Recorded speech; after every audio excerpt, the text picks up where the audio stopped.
Hello, this is Geoff with In-Depth Studies. Today we're looking at the Gospel of Matthew, chapter 7, verses 24 to 27. It's in the Sermon on the Mount, and Jesus says this: "Therefore, everyone who hears these words of mine and puts them into practice is like a wise man who built his house on the rock.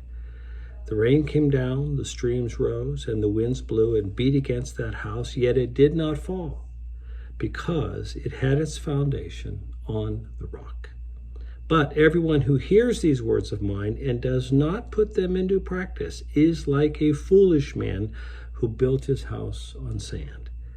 The rain came down, the streams rose, the winds blew and beat against that house, and it fell with a great crash."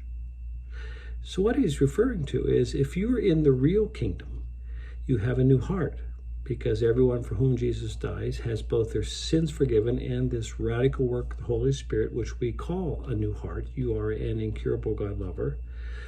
And therefore your life will be characterized by seeking to live for Jesus Christ. That is, putting his words into practice.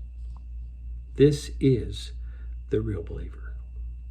And so just because you profess to believe, obviously doesn't mean you